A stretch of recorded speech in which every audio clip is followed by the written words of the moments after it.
मित्रों, इतिहास के इस लोक में आपका स्वागत है, अभिनंदन है। हम गांधी दर्शन की बात कर रहे हैं और जो विषय चल रहा था वह यह था कि धर्म और राजनीति के बीच गांधी जी किस तरह का संबंध देखते हैं। धर्म और राजनीति के बीच में क्या रिश्ता है और गांधी जी इसे किस रूप में देखते हैं, यह जानने के लिए जरूरी है कि धर्म के प्रति गांधी जी का दृष्टिकोण क्या है और राजनीति के प्रति गांधी जी का दृष्टिकोण क्या है। क्यों? इसलिए कि गांधी जी कहते थे कि धर्म के बिना राजनीति निष्प्राण है और हम हमारे आदरणीय नेताओं से यही सुनते आ रहे हैं कि धर्म का राजनीति में दखल नहीं होना चाहिए। धर्म का यदि राजनीति में दखल होगा तो राजनीति दूषित होगी। और गांधी जी कह रहे हैं कि धर्म के बिना राजनीति है ही नहीं। इस बात को समझने के लिए पहले यह जानना जरूरी है कि गांधी जी की नजर में धर्म क्या है और गांधी जी की नजर में राजनीति क्या है। तो गांधी जी की नजर में धर्म क्या है, विगत अंकों में हमने यही बात की है। हमने देखा कि गांधी जी की नजर में धर्म नैतिक नियम है। गांधी जी का धर्म सार्वभौमिक धर्म है और वह व्यक्ति को दुनिया से प्यार करना सिखाता है। गांधी जी ने कहा था कि मैं हिंदू धर्म का आदर करता हूं, लेकिन इसका मतलब यह नहीं है कि मैं दूसरे धर्मों का आदर नहीं करता।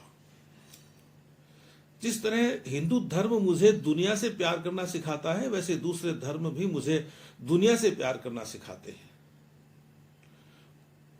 और हिंदू होने पर मुझे गर्व इसलिए है कि मुझे इस धर्म ने वह सब कुछ सिखाया जो एक धर्म को सिखाना चाहिए।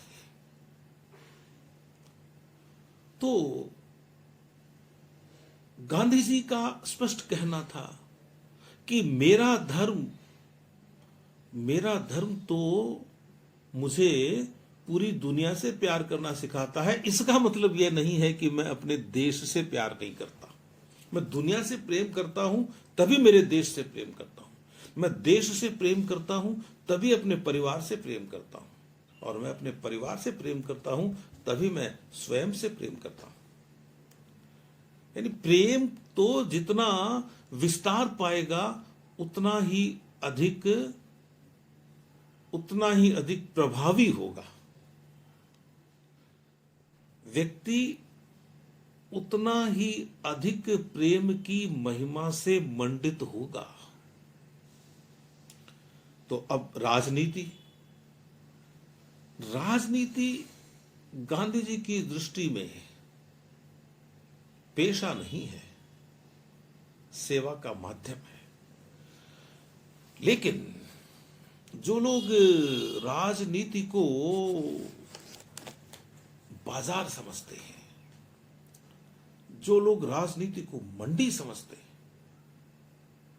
उनके बीच में जाकर और यह कहना कि धर्म के बिना राजनीति निष्प्राण है, बहुत कठिन काम था। लेकिन वह एक शेर है ना, कतिल सिपाही का ही होना चाहिए कि खुला है झूठ का बाजार, आओ सच बोले। खुला है झूठ का बाजार, आओ सच बोले, न हो बला से खरीदार, आओ सच बोले। तो झूठ के बाजार में सच बोलना बहुत कठिन है, और उस व्यक्ति के लिए जो लोग जिसे बाजार समझते हैं उसे वह सेवा का धाम समझता है राजनीति। लोग जिसे मंडी समझते हैं वह उसे सेवा का क्षेत्र मानता है। तो अब यही गांधी जी और लोगों से अलग हो जाते हैं, और इसीलिए उनके धर्म की अवधारणा समझना जरूरी था। जो मैंने कोशिश की कि आपको समझा दूं पिछले अंकों में। और अब हम राजनीति और धर्म के बीच गांधी जी जो संबंध स्थापित करते हैं उधर बढ़ रहे हैं। और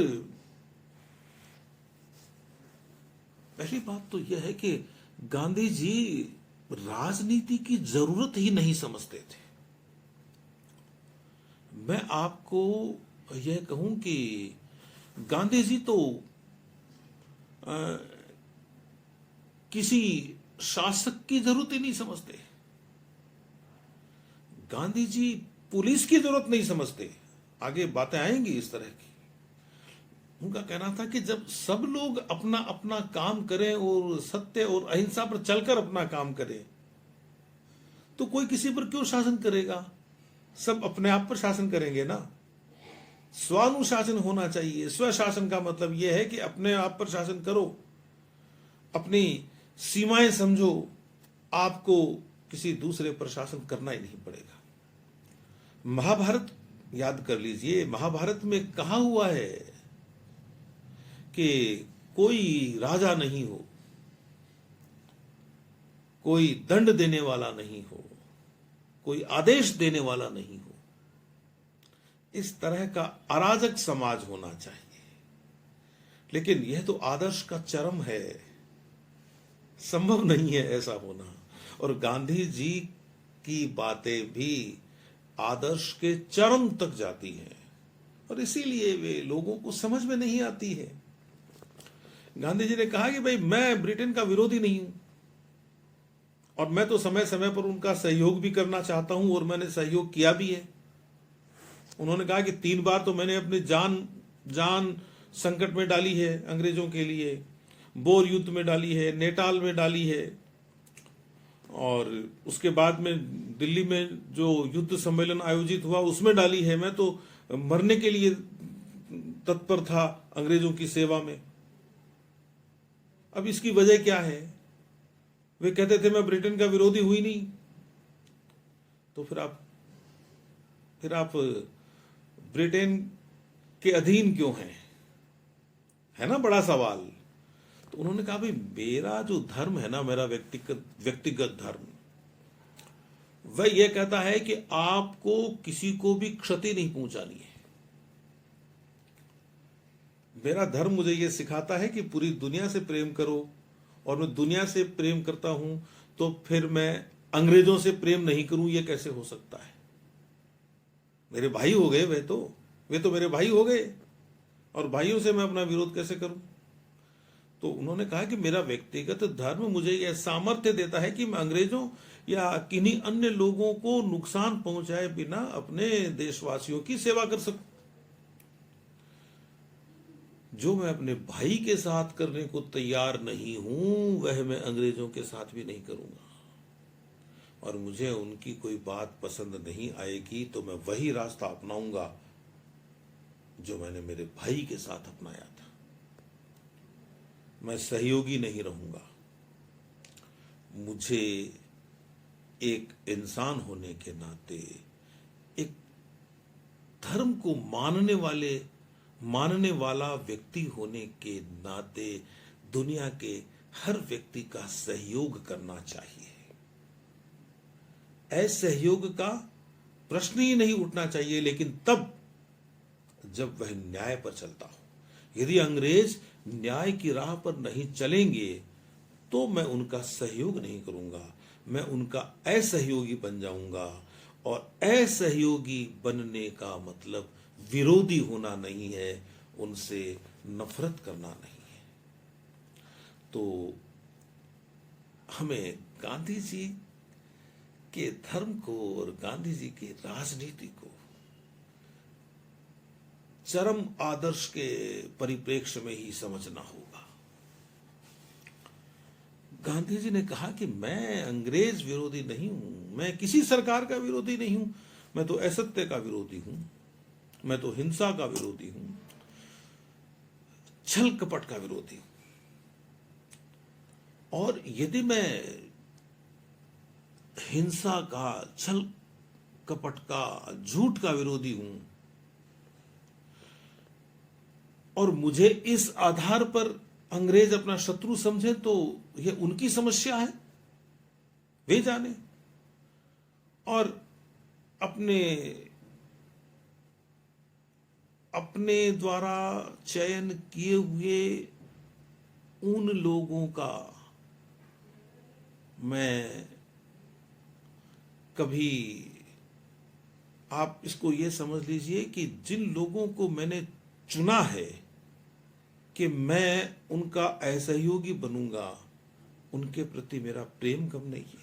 मनुष्य होने के नाते मैं उनको प्रेम करता हूं, लेकिन मनुष्य होने के नाते वे न्याय के रास्ते पर नहीं चल रहे हैं, इसलिए मैं उनका असहयोगी हूं। यह बात आप समझने की कोशिश करना। उन्होंने कहा कि मेरा राष्ट्रवाद इतना संकुचित नहीं है कि मैं अंग्रेजों की परेशानियों को महसूस न कर सकूं और मैं उस पर प्रसन्न हूं।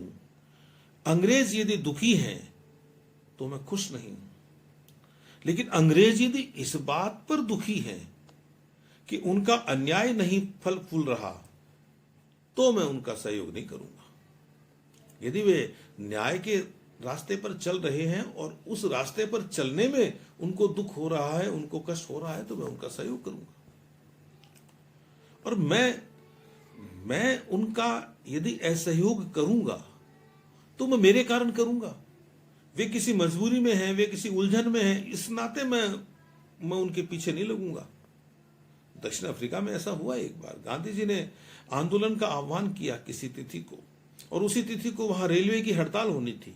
गांधी जी ने वह तिथि वापस ले ली, बोले इस तिथि को मैं नहीं करूंगा, क्योंकि उस दिन रेलवे वाले हड़ताल कर रहे हैं, पहले से ही सरकार मुश्किल में है और मैं उसे और मुश्किल में डाल रहा हूं। मैं अपने कारण उनको मुश्किल में डाल सकता हूं, लेकिन वे मुश्किल में हैं, इसके कारण मैं उनकी मुश्किल और नहीं बढ़ा सकता। तो यह आदर्श का चरम ही तो है।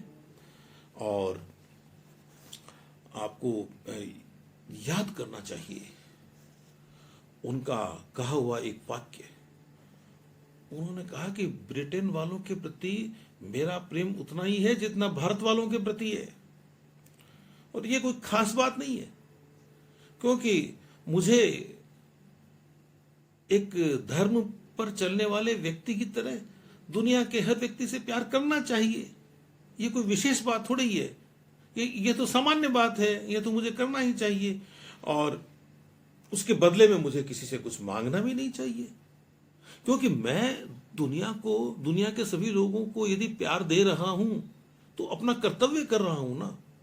और जब मैं अपना करणीय कर रहा हूं, अपना कर्तव्य कर रहा हूं, तो उसके बदले में कुछ मांगना तो ठीक नहीं है, मुझे नहीं मांगना चाहिए। और कहा कि इस दुनिया में मेरा कोई शत्रु है ही नहीं, यही मेरा धर्म है।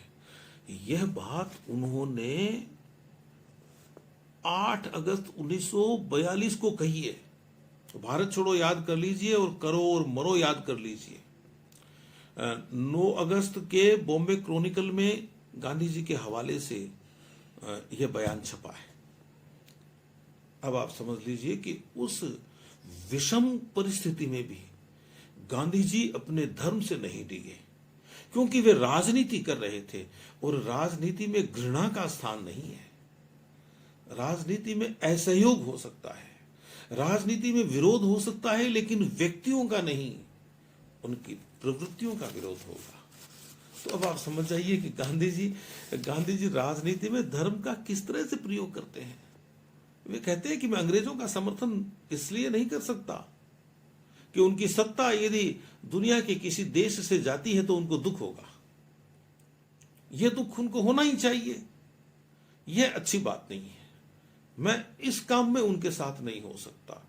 और यह सिद्ध करने वाली बात है यदि वे ये कहते हैं कि हमारा शासन, यदि कोई पूछ सकता था ना गांधी जी से कि भाई आप कहते हो कि दुनिया के सभी लोगों की खुशी में मेरी खुशी है, तो अंग्रेज तो भारत में रहने से खुश हैं, तो क्या आप इस खुशी में शामिल होंगे?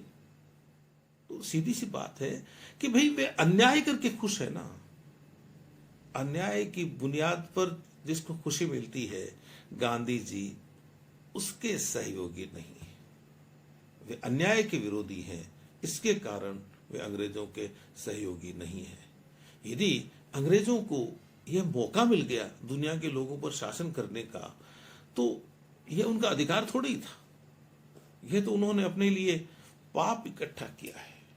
और गांधी जी राजनीति में धर्म की स्थापना का जो अपना लक्ष्य लेकर चले थे, उस लक्ष्य का आधार उनका राम राज्य है।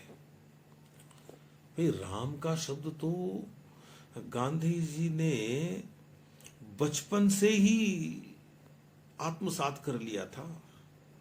छोटी उम्र में वे डरते थे, तो उनकी धाय माँ ने उनसे कहा कि तू मोहन रात को डरता है, उठकर बैठ जाता है, क्यों डरता है?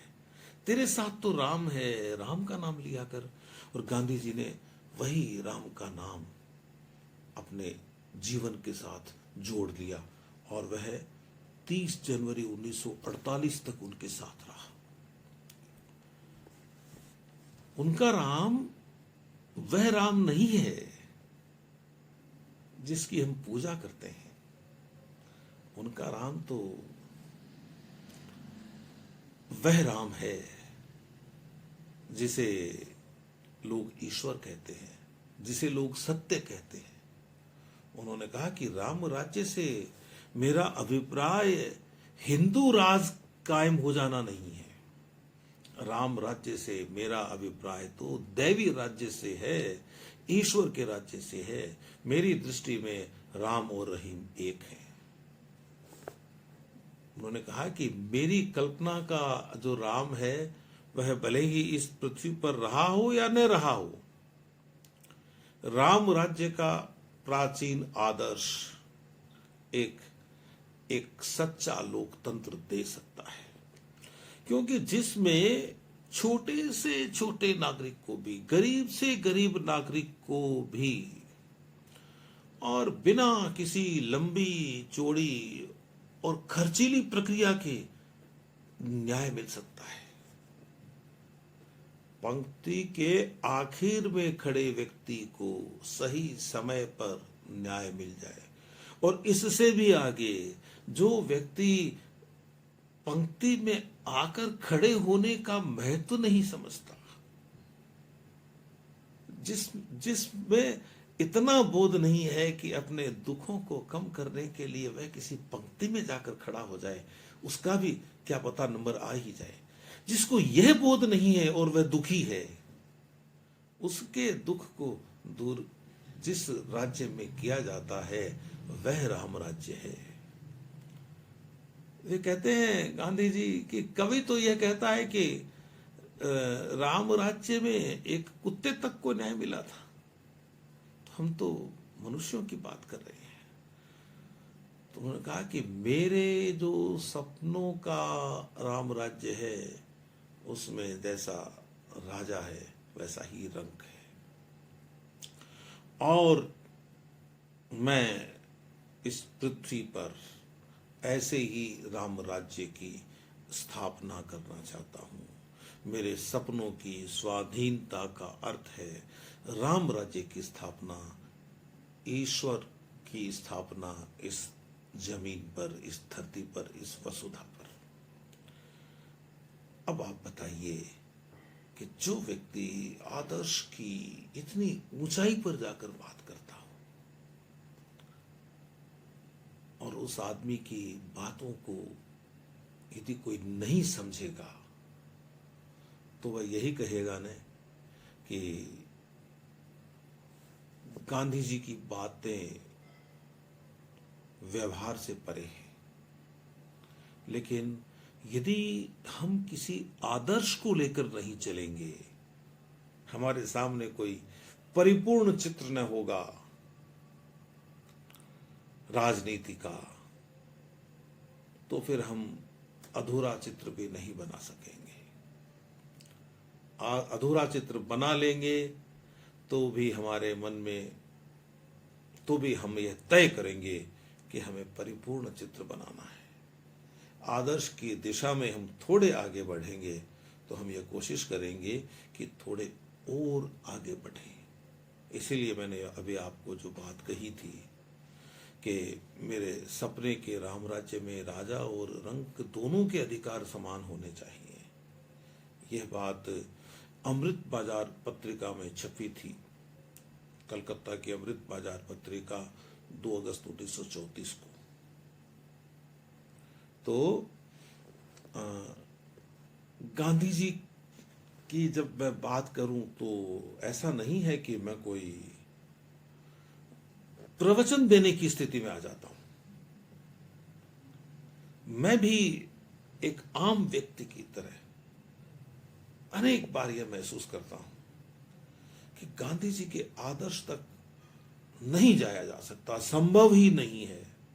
लेकिन फिर मुझे गांधी जी की वह बात याद आ जाती है कि आदर्श को पाना और न पाना तो बाद की बात है, आदर्श की राह पर चलना तो प्रारंभ कीजिए, और प्रारंभ कर दे तो फिर चलते रहें। तो आज की मुलाकात इतनी, फिर मिलेंगे धर्म और राजनीति के संबंध में गांधी जी और क्या क्या सोचते हैं और क्या क्या कहते हैं, यह मैं आपको अगले अंक में बताऊंगा। तब तक के लिए अनुमति दीजिए। नमस्कार।